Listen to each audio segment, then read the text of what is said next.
खास खबरें बेबाक अंदाज, नई दुनिया लाए। नारा लगाएंगे, भारत माता की जय, भारत माता की जय, भारत माता की जय। इंडिया गठबंधन के प्रत्याशी और राज्यसभा में हमारे साथ सांसद रहे भाई सुशील गुप्ता जी, आम आदमी पार्टी के वरिष्ठ उपाध्यक्ष भाई अनुराग ढांढा जी,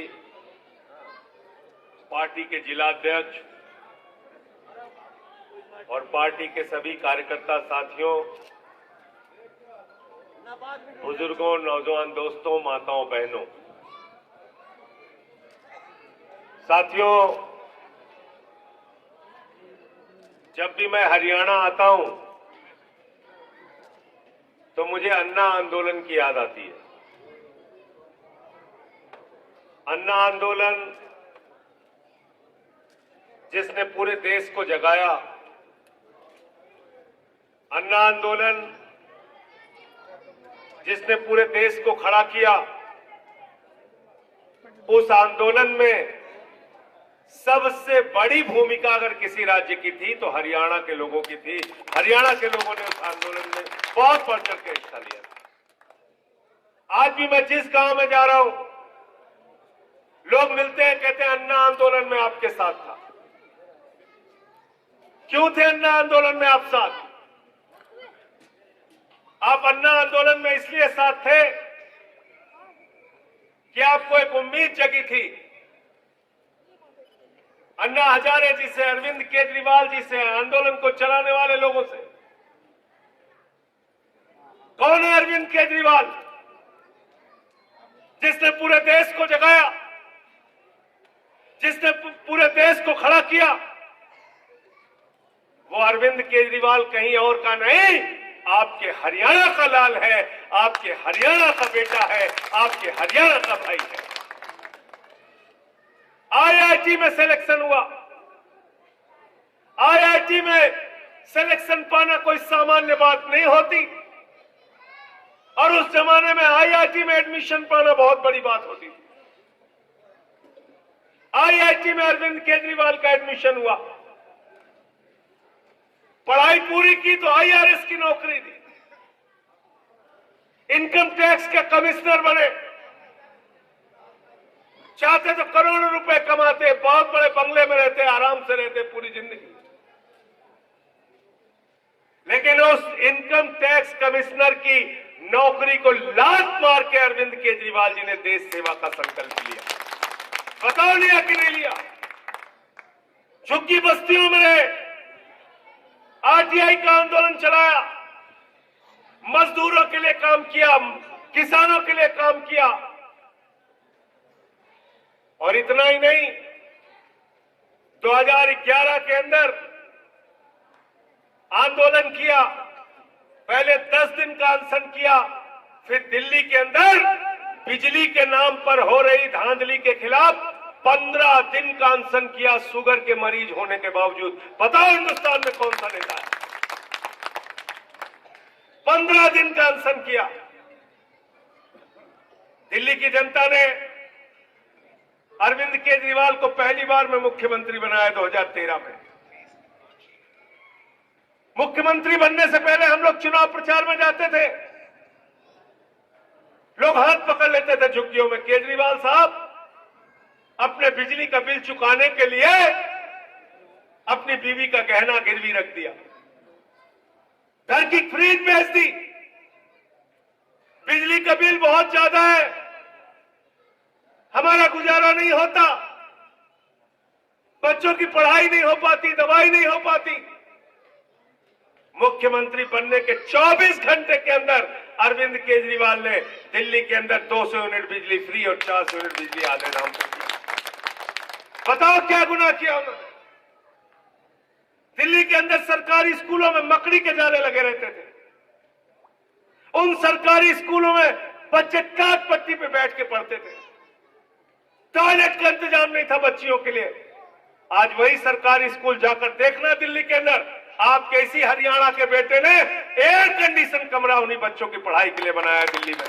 अरविंद केजरीवाल जिंदाबाद, अरविंद केजरीवाल जिंदाबाद। मोहल्ला क्लिनिक बनाया, दवाएं फ्री मिलती हैं, 200 तरह की जांच फ्री होती है। बुजुर्गों के लिए तीर्थ यात्रा कराई, माताओं बहनों के लिए बस की यात्रा फ्री की, 1000 रुपए हर महीने आर्थिक सहायता देने की योजना लाई, फरिश्ते स्कीम लाई। कहा कि देश का किसी भी हिस्से का आदमी अगर उसका दिल्ली में एक्सीडेंट होगा तो उसको छोड़ के भागना मत, फरिश्ते बनना उसके लिए, अस्पताल में पहुंचाने का भी किराया हम देंगे और 50 लाख भी खर्चा होता है तो उसका इलाज हम कराएंगे। बताओ देश की एक सरकार जो ऐसा काम करती है। लेकिन ये मोदी जी को पसंद नहीं है, ये उनको अच्छा नहीं लगता। एक मुख्यमंत्री जो लोगों के लिए काम कर रहा है, आप कैसी हरियाणा का बेटा, वो उनको पसंद नहीं आता। फर्जी मामले में, पूरी तरीके से फर्जी मामले में पकड़ के केजरीवाल जी को जेल में डाल दिया।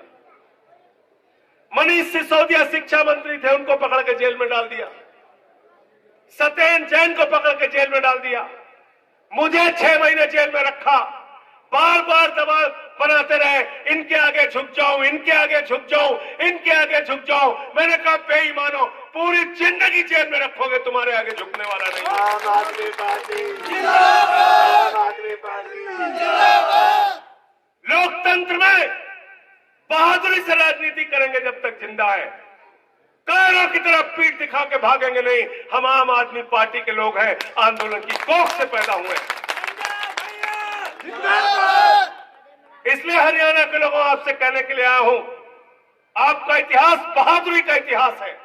जिस भी गांव में चले जाओ, एक बोर्ड लगा रहता है, एक गांव के आगे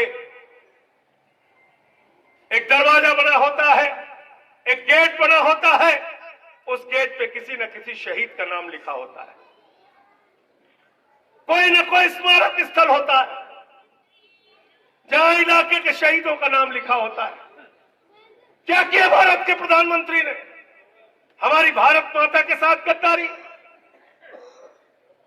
अग्निवीर योजना, क्या है अग्निवीर योजना? आपने सोचा कभी? हमारा नौजवान हरियाणा का, पंजाब का, उत्तर प्रदेश का, बिहार का, राजस्थान का सुबह 4 बजे उठता है, परिश्रम करता है, दौड़ लगाता है, पहलवानी करता है, अपने शरीर को तैयार करता है कि जरूरत पड़ेगी तो भारत माता की रक्षा के लिए अपने प्राणों की आहुति दे देंगे। बताओ इससे बड़ी कुर्बानी, बताओ इससे बड़ी कुर्बानी क्या हो सकती है? हर गांव के अंदर आपको एक शहीद मिल जाएगा, एक शहीद का परिवार मिल जाएगा। कभी हमने पीछे नहीं देखा, देश की बात आई तो आगे बढ़ के लड़े, सब कुछ कुर्बान कर दिया।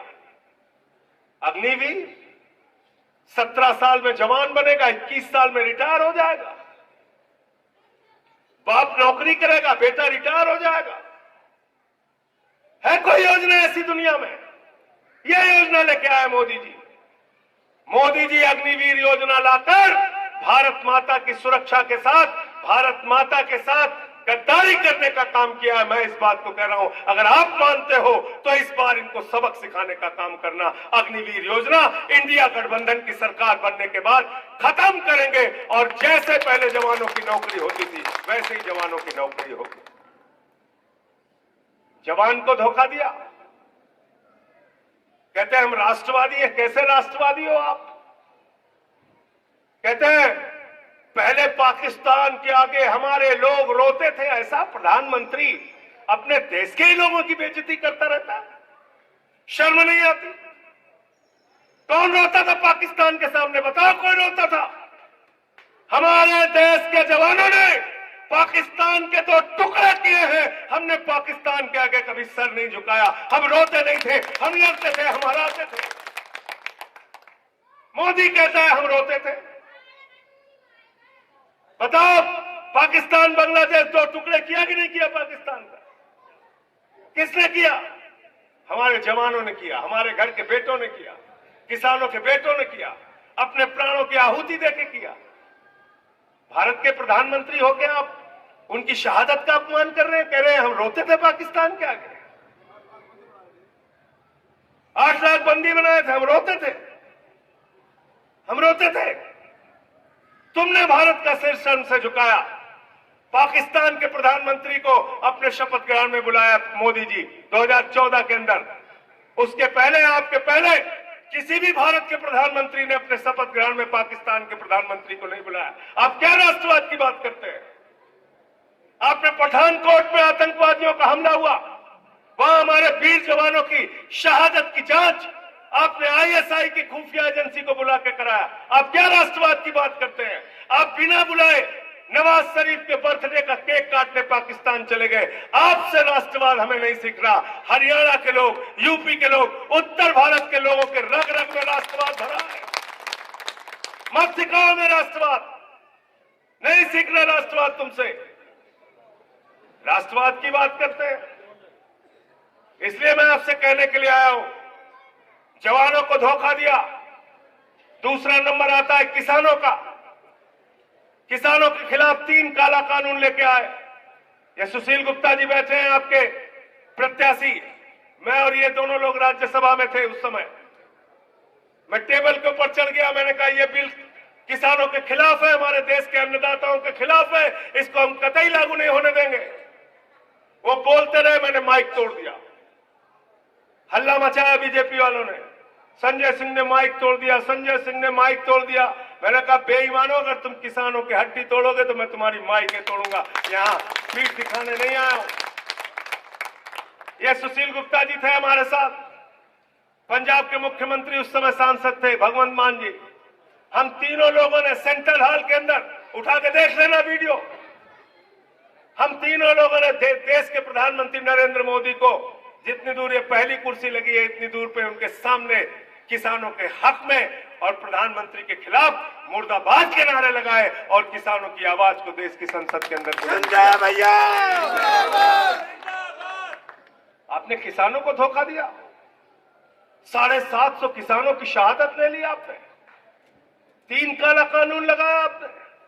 1 साल तक जाड़ा, गर्मी, बरसात किसान सड़कों पर बैठा रहा।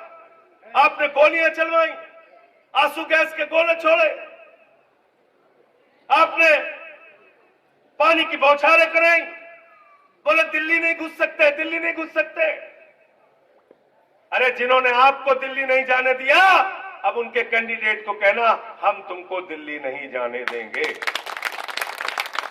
बताओ, तैयार हो आप लोग? किसानों को धोखा दिया, बोले आमदनी 2 गुना कर देंगे।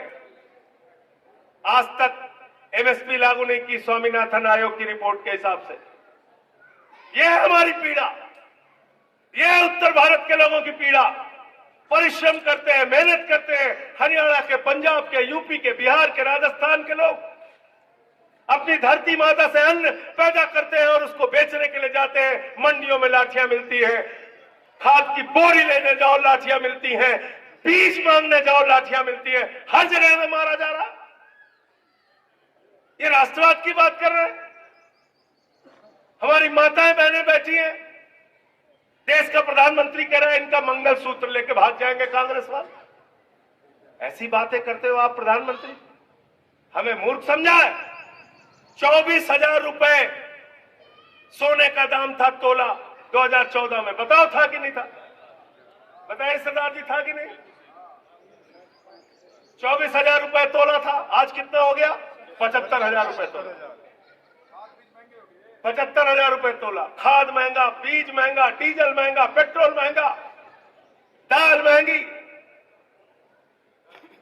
महंगाई आसमान पे पहुंचा दिया। आप बताइए, 3 गुना ज्यादा सोने का दाम महंगा कर दिया। कह रहे हैं मंगलसूत्र लेके भाग जाएंगे। अरे मंगलसूत्र अगर महिलाओं का कोई लेके भागा है तो भारतीय जनता पार्टी लेके भागी है। बेलन लेके दौड़ा लेना इनको जब आए आपके बीच में। इसलिए आपसे कहने के लिए आया हूं, ये अनुराग ढांडा बैठे हुए हैं, क्या जरूरत थी? अच्छी खासी पत्रकारिता कर रहे थे, करते, नौकरी छोड़ के आ गए, गांव गांव घूम रहे, जगाने के लिए घूम रहे। तो मैं तो आपसे कहने के लिए आया हूं, हम लोगों ने तो संकल्प ले लिया है, इस तानाशाह के खिलाफ लड़ेंगे और इसको हराएंगे। आपसे भी हाथ जोड़कर विनती करने आए हैं, इस लड़ाई में हमारा साथ दें। आपके उस हरियाणा के बेटे को जिसने जाके दिल्ली में नाम किया, जिसने पूरे दुनिया में नाम किया, उसको 23 दिन तक इंसुलिन दवा नहीं दी गई। 23 दिन तक, 23 दिन तक हम लोगों ने हल्ला मचाया, तब जाके उनको इंसुलिन की दवा दी गई। वो आदमी जो दिल्ली के बच्चों के लिए दवा का इंतजाम करता है, सोचिए कितने जालिम लोग हैं। झारखंड के मुख्यमंत्री को पकड़ के जेल में डाल दिया। इसलिए साथियों और दोस्तों, आपसे कहने के लिए आया हूं, आपसे विनती और प्रार्थना करने के लिए आया हूं, एक एक चीज याद करके जाना, हर जुल्म, हर जाति याद करके जाना, अपने बेटे का चेहरा याद करके जाना और उस खेत को याद करके जाना जहां पे हल चलाते हो, ट्रैक्टर चलाते हो, जहां से अनाज पैदा करते हो, कि उसी अनाज का दाम मांगने आप गए थे तो आपको लाठियों से पीटा गया था। 750 किसानों ने अपनी शहादत दी थी। ये सब कुछ अगर आपको याद रहेगा, ये जुल्म, ये जाति, ये तानाशाही याद रहेगी, तो इनको हराना याद रहेगा और इनका जवाब सिर्फ वोट से दिया जा सकता है। लोकतंत्र में सबसे बड़ी ताकत आपके पास, और इसके बाद ये ताकत भी नहीं रहेगी। क्योंकि क्या कहते हैं अमित शाह, कहते हैं 50 साल राज करेंगे, कहते नहीं कहते हैं 50 साल राज करेंगे। इसका मतलब ये 24 का चुनाव अंतिम चुनाव है। बाबा साहब डॉक्टर भीमराव अंबेडकर जी ने संविधान लिखा जिसमें वोट की ताकत आपको दी। वो संविधान बदलने का काम करेंगे बीजेपी वाले और वोट की ताकत छीनने का काम करेंगे। बगैर चुनाव के सूरत में बीजेपी जीत गई। 10 विधायक बन गए अरुणाचल में बगैर चुनाव के। चंडीगढ़ में जीते हम थे, जिता दिया बीजेपी को। ये करेंगे ये लोग। तो इसलिए आप सबसे विनती करने के लिए आया हूं, सुशील गुप्ता जी का चुनाव निशान है झाड़ू। झाड़ू पे बटन दबा दीजिएगा और राजनीति की गंदगी को साफ कर दीजिएगा। झाड़ू बहुत काम की चीज है। घर की सफाई करनी हो तो क्या चाहिए? मोहल्ले की सफाई करनी हो तो क्या चाहिए? गांव की सफाई करनी हो क्या चाहिए? जिले की सफाई करनी हो क्या चाहिए? हरियाणा की सफाई करनी हो क्या चाहिए? देश की सफाई करनी हो तो क्या चाहिए? और किसी के दिमाग पे भूत सवार हो जाए तो उतारने के लिए क्या चाहिए? क्या चाहिए? देखियो ना, गांव में जब किसी को भूत सवार हो जाता है, 4 लोग उसको पकड़ के ले जाते हैं ओझा के पास। ओझा उसको मार झाड़ू, मार झाड़ू, मार झाड़ू, उसका भूत उतार देते। तो भारतीय जनता पार्टी के दिमाग पर सत्ता का जो भूत सवार है, वो भूत आपको झाड़ू से उतारना है, झाड़ू पे बटन दबाना है, सुशील गुप्ता जी को जिताना है। बहुत बहुत शुक्रिया, बहुत बहुत धन्यवाद। इंकलाब जिंदाबाद। दुनिया लाइव।